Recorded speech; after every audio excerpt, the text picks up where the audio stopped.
اللہ رب العالمین نے وعدہ کر رکھا ہے ان لوگوں سے جو تم میں سے ایمان لائے ہیں اور وہ جو نیک اعمال کرتے ہیں، لَيَسْتَخْلِفَنَّهُمْ فِي الْأَرْضِ، کہ اللہ رب العالمین ضرور ان کو زمین میں حکومت دے گا، كَمَا اسْتَخْلَفَ الَّذِينَ مِن قَبْلِهِمْ، جس طرح ان سے پہلے لوگوں کو زمین میں حکومت دی تھی، وَلَيُمَكِّنَنَّ لَهُمْ دِينَهُمُ الَّذِي ارْتَضَىٰ لَهُمْ، اور ان کے اس دین کو اللہ رب العالمین جس کو اس نے پسند کر دیا ہے، وَلَيُبَدِّلَنَّهُم مِّن بَعْدِ خَوْفِهِمْ أَمْنًا، اور اس کے بعد اللہ رب العالمین خوف کے بعد ان کو امن عطا کرے گا، يَعْبُدُونَنِي لَا يُشْرِكُونَ بِي شَيْئًا، ان کو چاہیے کہ وہ میری ہی عبادت کریں اور میرے ساتھ کسی دوسرے کو شریک مت ٹھہرائیں، وَمَن كَفَرَ بَعْدَ ذَلِكَ فَأُولَٰئِكَ هُمُ الْفَاسِقُونَ، اور جو اس کے بعد بھی کفر کرے یہ لوگ فاسق اور فاجر ہیں۔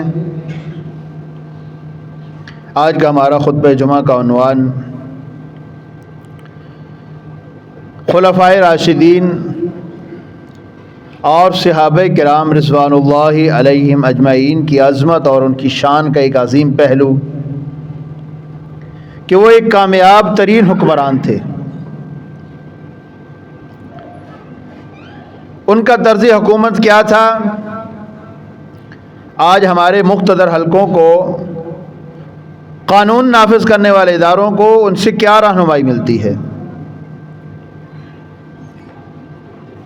ہم یہ تو سنتے آئے ہیں کہ سیدنا ابو بکر صدیق رضی اللہ تعالی عنہ صدیق ہیں، ہم یہ تو سنتے آئے ہیں، پڑھتے آئے ہیں کہ حضرت عمر فاروق رضی اللہ تعالی عنہ فاروق ہیں، عادل ہیں، حق اور باطل کے درمیان فرق کرنے والے ہیں، نبی کریم صلی اللہ علیہ وسلم نے ان کو دعاؤں میں مانگ کے لیا تھا۔ یہ تو ہم سنتے اور پڑھتے آئے ہیں کہ حضرت عثمان غنی رضی اللہ تعالیٰ عنہ بڑے سخی تھے، اور یہ بھی ہم سنتے اور پڑھتے آئے ہیں کہ حضرت علی رضی اللہ تعالیٰ عنہ کا رسول اللہ صلی اللہ علیہ وسلم سے کیا رشتہ تھا، ان کا بڑا مقام ہے۔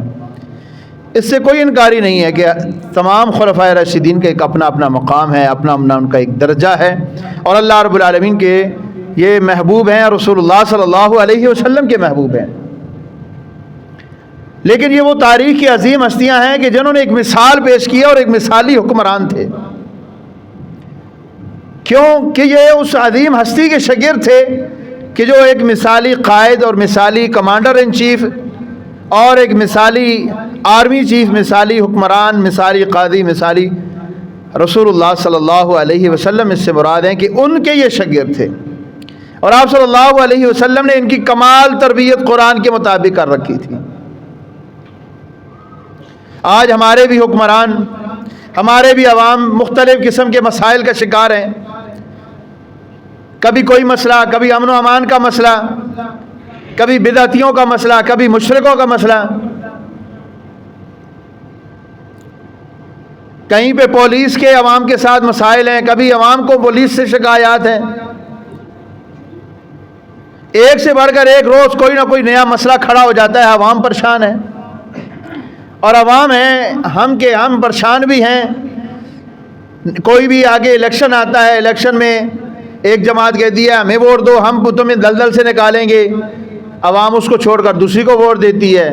مسائل جوں کہ تو ہیں، مسائل حل ہی نہیں ہو رہے، دن بدن اس دلدل کے اندر پھنستے چلے جا رہے ہیں۔ آج ہماری یونیورسٹیوں میں، ہمارے کالجز میں، ہمارے سکولوں میں پڑھایا جاتا ہے، انگریزوں کو اور مختلف قسم کے سیاسیوں کو پڑھایا جاتا ہے کہ جی ان کو فالو کرے، ان کا ریاست کا تصور کیا تھا۔ کوئی جرمنی کا پڑھایا جاتا ہے، کوئی امریکہ کا پڑھایا جاتا ہے، یا پھر ان سے فرصت ملتی ہے ہمارے اپنے جو چور اور ڈاکو ہیں ان کو پڑھایا جاتا ہے کہ ان کو دیکھیں، ان کو فالو کریں، انہوں نے بڑا اچھا نظام نافذ کیا۔ لیکن آج جو چیز ضرورت ہے وہ سیدنا ابو بکر صدیق رضی اللہ تعالیٰ کا نظام حکومت پڑھانا چاہیے، سیدنا عمر فاروق رضی اللہ تعالیٰ عنہ کا جو ریاست کا تصور ہے، جو ان کا نظام خلافت ہے، وہ پڑھانا چاہیے۔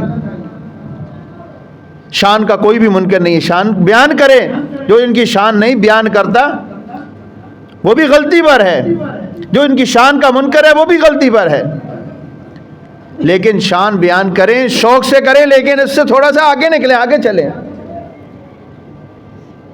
دیکھیں نا، جس سے محبت ہوتی ہے اس کے طور طریقے بھی دیکھے جاتے ہیں، اس کا ریاست کا تصور، اس کے مذہب کا، اس کے اٹھنے بیٹھنے چلنے پھرنے، اس کی زندگی کو فالو کیا جاتا ہے۔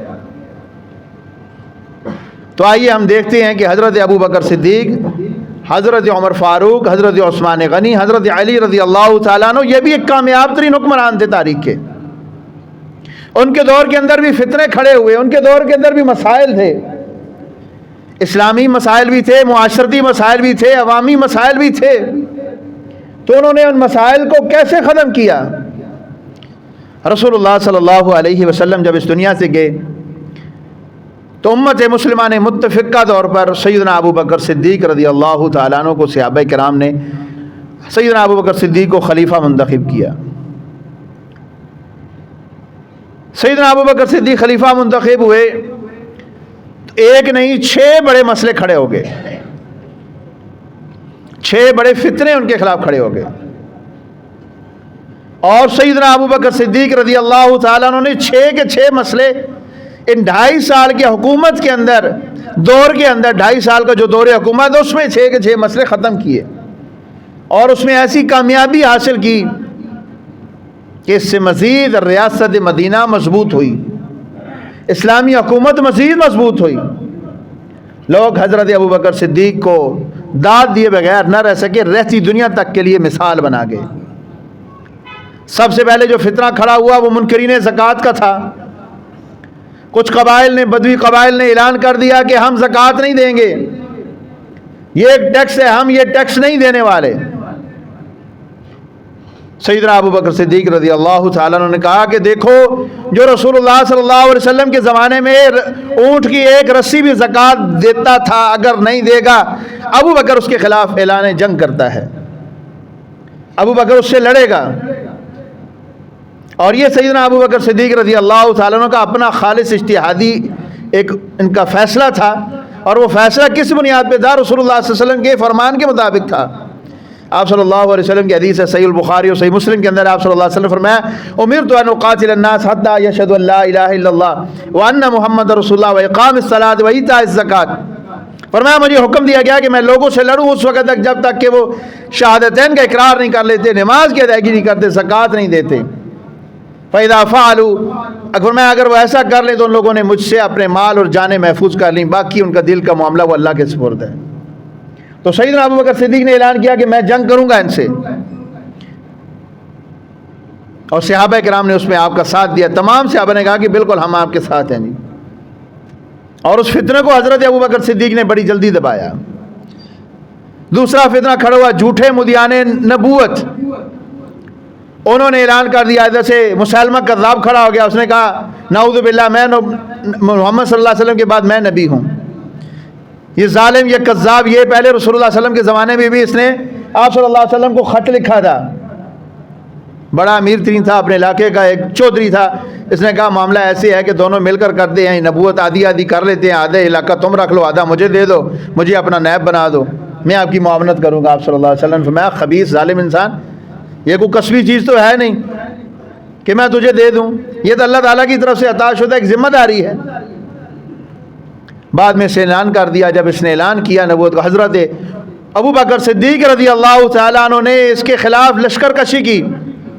تاریخ کے الفاظ ہیں، حضرت ابو بکر صدیق کے الفاظ ہیں، تاریخ نے نقل کیے ہیں۔ ابو بکر صدیق رضی اللہ عنہ نے کہا کہ تم سارے نکلو، اگر تم نہیں نکلو گے تو ابو بکر اکیلا نکلے گا، تم چھوڑ دو مجھے مدینے میں، مجھے مدینے کے درندے کھاتے ہیں، کھا جائے، تم جاؤ جا کے سارے لڑو۔ اور اللہ رب العالمین نے پھر تاریخی فتح دی مسلمانوں کو۔ اگر یہ بہت سارے کبار صحابہ کرام بھی شہید ہوئے، بہت سارے افراد شہید ہوئے، لیکن مسئلہ ختم نبوت کا تھا۔ حضرت ابو بکر صدیق رضی اللہ عنہ نے کہا اس پہ اگر ساری امت بھی قربان ہوتی ہے تو ہو جائے، ہم ختم نبوت کا تحفظ کریں گے، ہر صورت میں کریں گے۔ کہ آج بھی یہ مسئلہ نہیں ہے، ہر دور میں یہ مسئلہ رہا ہے۔ آج بھی قادیانی ہر 2-4 سال کے بعد سر اٹھاتے ہیں، ایک علاقے میں دباؤ دوسرے علاقے سے سر اٹھاتے ہیں، ادھر سے دباؤ تیسرے علاقے سے سر اٹھاتے ہیں، اور ان کو بیرونی جتنے بڑے بڑے ٹھگ ہیں، عالمی غنڈے ہیں، ان کو ان کی مالی مدد حاصل ہے، سیاسی مدد ان کو حاصل ہے۔ اور ہماری حکمرانوں کے اندر بھی کالی بھیڑیں موجود ہیں، عدلیہ میں بھی، پولیس میں بھی، فوج میں بھی، بیوروکریٹس میں کے اندر بھی ان کے معاون میں موجود ہے۔ تو ہر دور میں یہ رہا ہے۔ تو ان لوگوں کو حضرت ابوبکر صدیق نے جیسے ان کو ختم کیا، ان کے خلاف قتال کیا، اسلامی حکومت کی ذمہ داری ہے کہ ان کے خلاف جہاد کیا جائے، قتال کیا جائے، اور ان کو بزور بازو دبایا جائے۔ ان کو قرآن مجید کو جمع کرنے کا ایک تاریخی فیصلہ یہ بھی ابوبکر صدیق رضی اللہ عنہ کے دور میں ہوا۔ جب یہ مسلمہ کذاب کے خلاف جنگ ہوئی، بہت سارے صحابہ کرام وفات، شہید ہو گئے۔ تو حضرت عمر بن خطاب رضی اللہ تعالیٰ عنہ ان کو یہ خطرہ لاحق ہوا، ان کو یہ محسوس انہوں نے کیا کہ بہت سارے صحابہ شہید ہو گئے، تو کہیں ایسا نہ ہو کہ قرآن کا بہت سارا حصہ ضائع ہو جائے، کیونکہ رسول اللہ صلی اللہ علیہ وسلم کے زمانے میں قرآن ایک کتاب کی شکل میں نہیں تھا۔ تو انہوں نے امیر المومنین سیدنا ابوبکر صدیق کو یہ مشورہ دیا کہ امیر المومنین، ابھی بہت سارے صحابہ بھی موجود ہیں، حفاظ موجود ہیں نبی کریم صلی اللہ علیہ وسلم سے، جنہوں نے براہ راست قرآن مجید سیکھا ہے، آپ ایسے کریں، ایک کمیٹی بنائیں اور قرآن مجید کو ایک کتابی شکل میں جمع کر دیں۔ پہلے تو ابوبکر صدیق رضی اللہ تعالیٰ نے انکار کیا کہ جس کام کو رسول اللہ صلی اللہ علیہ وسلم نے نہیں کیا میں کیسے کروں۔ تو صحابہ نے عرض کی، امیر المومنین مسئلہ یہ ہے کہ اس وقت قرآن نازل ہو رہا تھا، اب تو قرآن نازل ہونا مکمل ہو چکا ہے، تو آپ مہربانی کیجئے اس کو ایک کتابی شکل میں جمع کر دیجیے۔ سیدنا ابوبکر صدیق اللہ تعالیٰ ان کی قبر پہ کروڑوں رحمتیں نازل فرمائے، انہوں نے سیدنا زبیر رضی اللہ تعالیٰ عنہ کی قیادت میں 3 رکنی کمیٹی بنائی اور خود اس کی نگرانی کی، اور کہا کہ تمام جتنے بھی شواہد ہیں ان کو اکٹھا کیا جائے، پھر ان پہ حلف لیا جائے کہ واقعتاً یہ قرآن مجید کی آیت ہے، اور اس کے اوپر گواہ لیے جائیں، اور پھر اس کو کتابی شکل دی جائے۔ تو یہ انہوں نے سب سے پہلے کیا۔ پھر دوسرے نمبر پہ حضرت عثمان غنی رضی اللہ تعالیٰ عنہ نے آگے پھر اس کو تدوین، دوبارہ اس کی تدوین کر کے اس کو کتابی شکل دی، اور پھر اس کے ایک نسخے، اس کے 7 نسخے بنوائے جو مختلف ممالک میں گورنروں کو بھیجے گئے۔ حضرت اسامہ کی فوجی مہم کو روانہ کرنا، رسول اللہ صلی اللہ علیہ وسلم نے اسامہ بن زید کا لشکر ترتیب دیا تھا، اور آپ صلی اللہ علیہ وسلم نے جس دن ترتیب دیا، جس دن اس لشکر نے جانا تھا، رسول اللہ صلی اللہ علیہ وسلم کی وفات ہو گئی۔ ان کا یہ لشکر رک گیا، یہ نہیں جا سکے۔ جو ہی حضرت ابوبکر صدیق رضی اللہ تعالیٰ نے خلافت سنبھالی، رسول اللہ صلی اللہ علیہ وسلم کی تدفین و تجہیز سے فارغ ہوئے، تو حضرت اسامہ کے لشکر کو دوبارہ ترتیب دیا اور کہا کہ اس لشکر کو میں بھیجوں گا۔ بہت سارے صحابہ نے مشورہ دیا کہ ابھی مدینہ کے حالات ٹھیک نہیں ہیں، ریاست کمزور ہے، ہر طرف سے دشمن نے حملہ کر رکھا ہے، ابھی تازہ تو یہ وہ جنگ یمامہ بھی وہ بھی چھڑ گئی تھی، ادھر سے انہوں نے بھی حملہ کر رکھا تھا، ادھر سے مانین زکوٰۃ ہے، ادھر سے مرتدین ہے۔ تو فرمایا ایک محاذ پہ، سب محاذ پہ ابو بکر کیسے آپ اکٹھے لڑیں گے؟ کہا جس قافلے کو رسول اللہ صلی اللہ علیہ وسلم نے روانہ کر دیا تھا، میں اس کو کیسے روک سکتا ہوں؟ اور اس قافلے کو روانہ کیا۔ حضرت اسامہ کو خصوصی جو گزارشات تھی، جو ہدایات تھی، وہ دی ان کو، اور حضرت اسامہ بن زید بڑی کامیابی کے ساتھ واپس پلٹے، یوں اس سے ریاست اور زیادہ مضبوط ہوئی۔ تو حالات کیسے بھی ہوں، بیرونی دشمنوں کو نہیں چھوڑا جا سکتا۔ آپ کی اندرونی معیشت کمزور ہے، مضبوط ہے، لیکن اس کا یہ مطلب نہیں ہے کہ باہر کے دشمنوں کو آپ کھلا چھوڑ دیں، اس پہ نظر نہ رکھیں۔ یہ اس میں سبق ہمیں دیا گیا۔ اسی طرح ارتداد کا فتنہ، بہت سارے قبائل ایسے تھے جو مسلمان پہلے ہوئے، لیکن بعد میں انہوں نے کچھ قبائل نے اعلان کر دیا کہ ہم اسلام سے ہٹ رہے ہیں، ہم اسلام کو چھوڑ رہے ہیں۔ تو حضرت ابوبکر صدیق نے ان کے خلاف بھی فوج کشی کی اور ان کو کہا کہ بھئی اگر اسلام سے ہٹو گے تو تمہارا علاج وہی کیا جائے گا جو قرآن نے ہمیں بتایا کہ تم کو قتل کیا جائے گا۔ تو کچھ لوگ تو پھر واپس آ گئے اور کچھ لوگوں کو انہوں نے قتل کیا۔ اسی طرح شام اور عراق کی فتوحات ہیں۔ آگے چلیے، حضرت عمر بن خطاب رضی اللہ تعالیٰ عنہ، جن کو لوگ ایک بہترین عادل حکمران کے طور پہ جانتی ہے کہ سب بہت بڑے بہترین عدل کرنے والے تھے، ایسا عدل کی تاریخ کے اندر اس کی مثال نہیں ملتی۔ عمر فاروق کے بعد کوئی ماں نے ایسا بچہ پیدا نہیں کیا کہ جو ان جیسا عدل کر سکے، کمال کا عدل کیا۔ عمر بن خطاب رضی اللہ تعالیٰ عنہ سب سے پہلے انہوں نے عدالتی نظام قائم کیا، اور قضایا کا نظام جو ہے وہ انہوں نے مرتب کیا۔ قاضیوں کو پابند کیا کہ گورنروں کے متحد تم نہیں ہو، تم خلیفہ کو جواب دے اور خلیفہ کو بھی صرف یہ جواب دے کہ خلیفہ تمہاری جہاں پہ ڈپٹی لگائے وہاں پہ تم جا کے ڈپٹی کر سکتے ہو. تم جو فیصلہ کرو گے تمہارے فیصلے کو چیلنج نہیں کیا جا سکتا. تمہارا فیصلہ حرف آخر ہوگا اور تم نے فیصلہ قرآن و سنت کے مطابق کرنا ہے. ہاں قرآن و سنت کے مخالف کرو گے پھر خلیفہ اس کی خبر لے سکتا ہے. گورنر جو ہے وہ تمہارے فیصلے کے اوپر حاوی نہیں ہو سکتا. گورنر بھی تمہارے سامنے کھڑا ہوگا, جواب دہ ہوگا. بلکہ یہ وہی نظام تھا کہ حضرت علی رضی اللہ تعالیٰ عنہ قاضی شرح کی عدالت میں کٹہرے میں کھڑے ہوئے ہیں. یہ حضرت عمر رضی اللہ تعالیٰ نے جو نظام نافذ کیا تھا. اور جب حضرت علی رضی اللہ تعالیٰ عنہ ان کی ذرہ گم ہو گئی اور وہ ایک یہودی کے پاس انہوں نے دیکھ لی, تو حضرت علی رضی اللہ عنہ قاضی شرح کی عدالت میں مقدمہ درج کیا کہ یہ ذرہ میری ہے. قاضی شرح نے رسول اللہ صلی اللہ علیہ وسلم کی شریعت کے مطابق فیصلہ دینا تھا. انہوں نے کہا حضرت علی سے کہ گواہ دیجئے. حضرت علی رضی اللہ تعالیٰ عنہ کہنے لگے کہ میرا بیٹا حسن گواہ ہے. تو قاضی شرح نے کہا کہ آپ کو پتہ ہے رسول اللہ صلی اللہ علیہ وسلم کی شریعت میں باپ بیٹے کی, بیٹا باپ کی گواہی نہیں دے سکتا. کہا ٹھیک ہے جی, میرا اور کوئی گواہ نہیں ہے, میں اپنا کیس واپس لیتا ہوں. سبحان اللہ, کیس واپس لیا. یہودی کے حق میں فیصلہ کر دیا قاضی شرح نے. کیس کی ہے, باہر نکلے, یہودی نے کلمہ پڑھا, مسلمان ہو گیا. انہوں نے کہا یہ ذرا سر آپ ہی کی ہے, میں تو یہ دیکھتا تھا کہ کمال کا انصاف ہے آپ لوگوں نے. یہ حضرت عمر رضی اللہ عنہ نے جو عدالتی نظام قائم کیا تھا یہ اسی کی جھلک تھی. تو حضرت عمر رضی اللہ تعالیٰ عنہ نے ایسا عدالتی نظام قائم کیا کہ کوئی گورنر بھی اس سے بچ نہیں سکتا. عمر بن عاص مصر کے گورنر بنے. ان کے بیٹے نے کسی عام شہری کو درے لگائے. گھوڑا دوڑانے کے اوپر ان کی آپس میں بحث ہوئی ہے, شرط لگی. وہ عام شہری تھا, اس کا گھوڑا جیت گیا, ان کا گھوڑا, اس کا گورنر کے بیٹے کا گھوڑا پیچھے رہ گیا. گورنر کے بیٹے نے, عمر بن عاص کے بیٹے نے سرکاری پروٹوکول پولیس کا سہارا لیتے ہوئے اس کو بلا کر درے لگوائے. اس نے آگے شکایت کر دی امیر المومنین سیدنا عمر بن خطاب سے کہ مجھے انصاف چاہیے. عمر بن خطاب رضی اللہ تعالیٰ نے بلایا دونوں باپ بیٹوں کو, مدینہ طلب کیا. مدینہ طلب کر کے اس کے بیٹے کو کہا کہ یہ لو درہ پکڑو اپنے ہاتھ میں, اس کے بیٹے کو لگاؤ, سریعام لگاؤ. جب اس نے اتنے درے لگا رہے کہا اپنا انصاف مل گیا؟ اس نے کہا جی مل گیا. یہ ہوتا ہے انصاف. آج آپ کی عدالتیں کیا ایسا انصاف دینے کی استطاعت طاقت میں ہیں؟ سوال ہی نہیں پیدا ہوتا. دنیا کے 139ویں نمبر پہ پاکستان کی عدلیہ جا رہی ہے. پھر کہتے ہیں ایک بہترین کامیاب ملک ہے, اور وہ تعزیرات پاکستان نہیں, تعزیرات ہند ابھی تک پاکستان میں چل رہی ہیں. آپ تو اپنی تعزیرات بھی نہیں بنا سکے, آپ نافذ کرتے کیوں نہیں حضرت عمر کا نظام؟ کیا مسئلہ ہے آپ لوگوں کو؟ کریں, اس کو لائیں, اس کو فالو کریں. اور درے لگوانے کے بعد کہا ان کی ماؤں نے تو ان کو آزاد جنا تھا, تو نے کب سے ان کو غلام بنا لیا؟ ساتھ ہی گورنری سے معزول کر دیا. اتنا نظام ہے, کتنا زبردست عدل ہے. صنعاء میں, یمن کا شہر ہے صنعاء, وہاں پہ ایک قتل ہو گیا.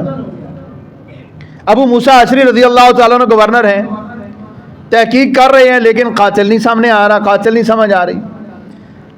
حضرت عمر بار بار ان سے رابطہ کر رہے ہیں, کیا مسئلہ ہے, کیوں نہیں ابھی تک قاتل آیا؟ حضرت ابو موسیٰ اشعری نے تحقیق کر کے بتایا کہ قاتل سرکردہ لوگوں میں ہے, طاقتور لوگوں میں ہے, بااثر لوگوں میں قاتل چھپا ہوا ہے. سبحان اللہ. حضرت عمر بن خطاب نے 2 خط لکھے. کہا ایک خط یہ پڑھ, دوسرا خط ساتھ سیل بند تھا. کہا یہ خط تب پڑھنا جب سارا شہر اکٹھا ہو جائے, تب یہ پڑھنا خط. اور یار اب لوگ بڑے ضدی ہیں. کہا انتقام لینا ہے ہم نے, ہمیں بندہ, ہمیں قاتل چاہیے, ورنہ ہم گورنر سے انتقام لیں گے. حضرت عمر فاروق رضی اللہ تعالیٰ نے وہ دوسرا خط کہا کہ جب سارے لوگ شہر کے اکٹھے ہوں گے تب کھولنا اور تب اس کو پڑھنا. حضرت ابو موسیٰ اشعری نے سارے شہر کو اکٹھا کیا, وہ خط کھولا. اس خط میں کیا لکھا ہے؟ اس خط میں لکھا ہے کہ دیکھو ابو موسیٰ اشعری, آپ کہہ رہے ہو کہ گورنر, آپ کہہ رہے ہو کہ قاتل جو ہے یہ بڑا با اثر ہے.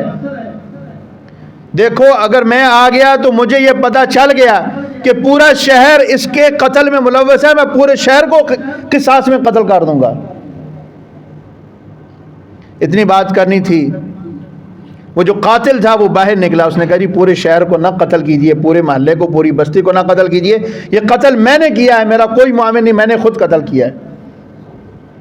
تو ابو موسیٰ اشعری نے بغیر کوئی اس کو وکیل کیے، بغیر کوئی استغاثہ، بغیر کوئی عدالتی کارروائی، کوئی تاریخیں، کوئی جناب اس کو آگے اپیل کا حق، اسی موقع کے اوپر تلوار لی، تلوار منگوائی، اس کا سر قلم کروایا، کہا اسی موقع پہ اس کا سر قلم کیا جاتا ہے۔ یہ ہوتا ہے سستا انصاف۔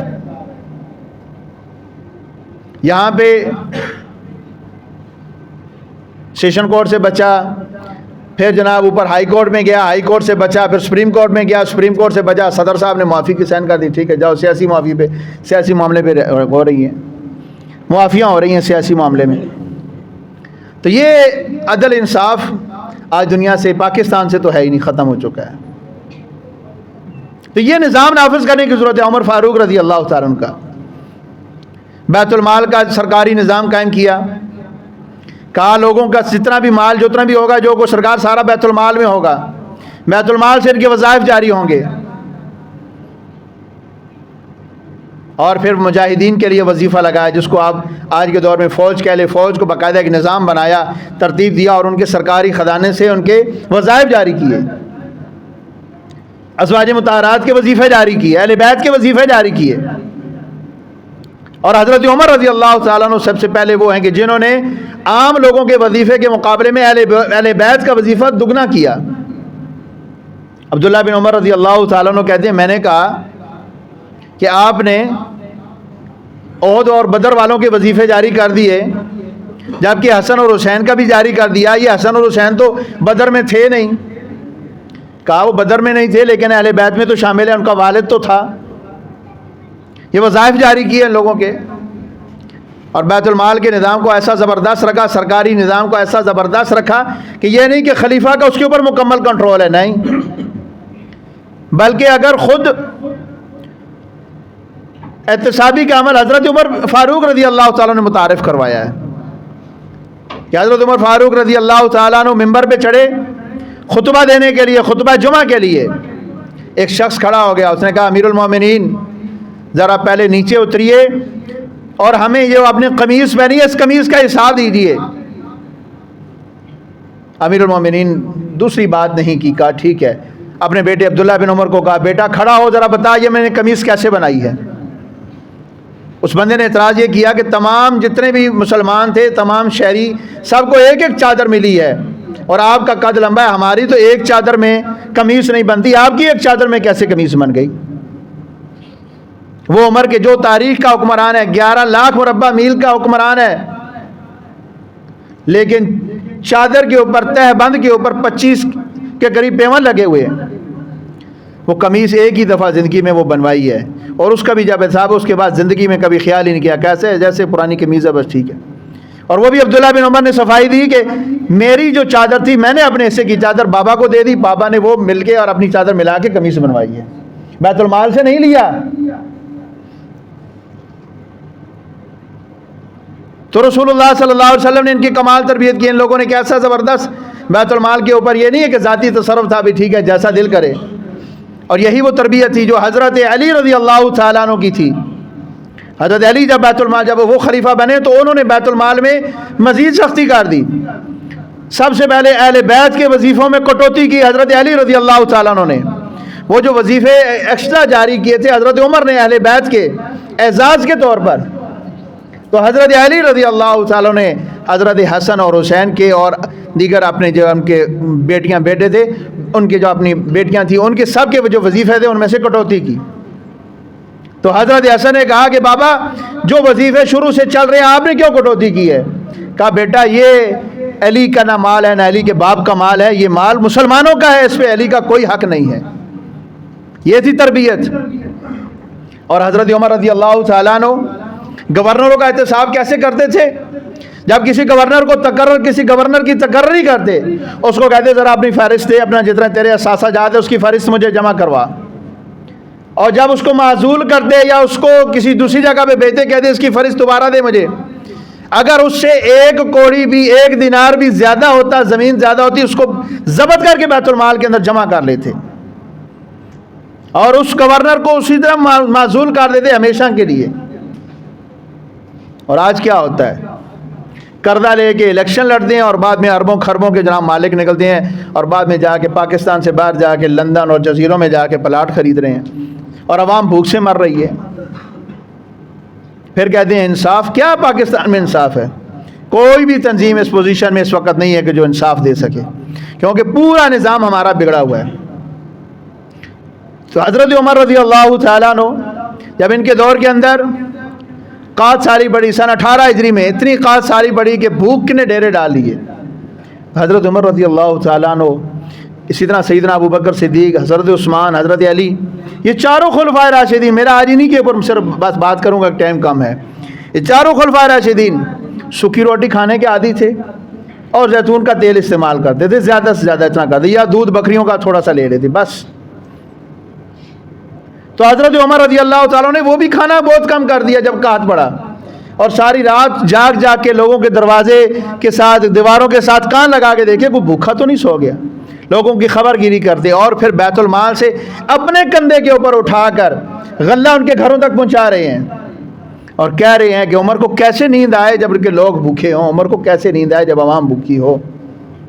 اور آج آپ کا وزیر اعظم کہتا ہے چینی چوروں کے خلاف ایکشن ہوگا. کیسا مذاق ہے؟ یعنی وزیر اعظم کے خلاف ایکشن لے گا.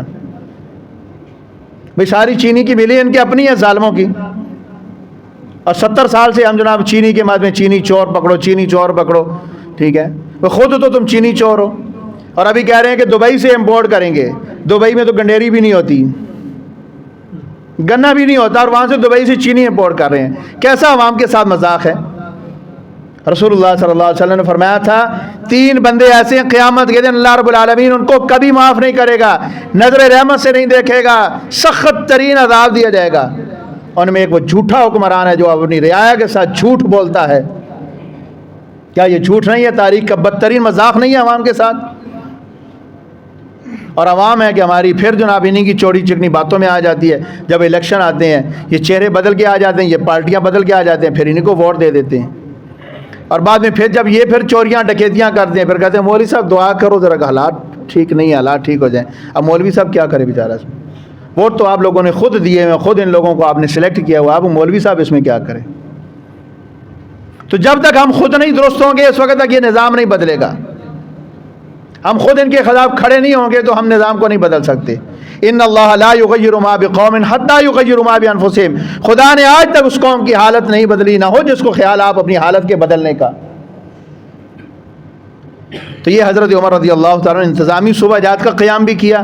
آگے چلیے دیکھیے کہ ملکوں کو فتح کر رہے ہیں، ان کو صوبہ بنا رہے ہیں، صوبے کا درجہ دے کے مسجد نبی کے ایک کچے فرش کے اوپر بیٹھ کر اس کو کنٹرول کر رہے ہیں. آپ کے پاس جدید ترین ساری سہولیات میسر ہیں، پھر بھی جناب آپ سے 4 صوبے نہیں آپ سے قابو ہو رہے. بلوچستان کے اندر دشمن کیا کھیل کھیل رہا ہے آپ سے، وہ نہیں قابو ہو رہا. یا تو آپ کے اندر صلاحیت نہیں ہے یا آپ یہ کرنا ہی نہیں چاہتے. آئے روز شہریوں کو قتل کر دیا جاتا ہے. وہ ایک قتل ہوا حضرت عمر رضی اللہ تعالیٰ نے اس کا نوٹس لیا، اس کے بعد حضرت عمر کی زندگی میں کوئی قتل حق نہیں ہوا، نہ حق قتل نہیں ہوا پھر اس کے بعد. اور عمر فاروق رضی اللہ تعالیٰ عنہ کمال کے حکمران ہیں. پولیس کا نظام، جیل کا نظام اور خود احتسابی کا عمل. اور احتساب کیسا زبردست احتساب ہے کہ کوفہ کے گورنر سعد بن ابی وقاص رضی اللہ تعالیٰ عنہ. کون سعد بن ابی وقاص؟ رسول اللہ صلی اللہ علیہ وسلم کے ماموں. اور یہ وہ سعد ہیں کہ جنگ احد کے موقع پر رسول اللہ صلی اللہ علیہ وسلم کے سامنے کھڑے ہیں، دفاع کر رہے ہیں، تیر چلا رہے ہیں، اور آپ صلی اللہ علیہ وسلم فرماتے ہیں اے سعد میرے ماں باپ تجھ پر فدا ہوں. سعد تیر چلا، میرے ماں باپ تجھ پر فدا ہوں. ان سعد کو، اور یہ عشرہ مبشرہ صحابہ میں سے ہیں. عشرہ مبشرہ جانتے ہو کون صحابہ ہیں جن کو نبی کریم صلی اللہ علیہ وسلم نے دنیا میں کہہ دیا کہ یہ پکے جنتی ہے، نام لے کے کہہ دیا.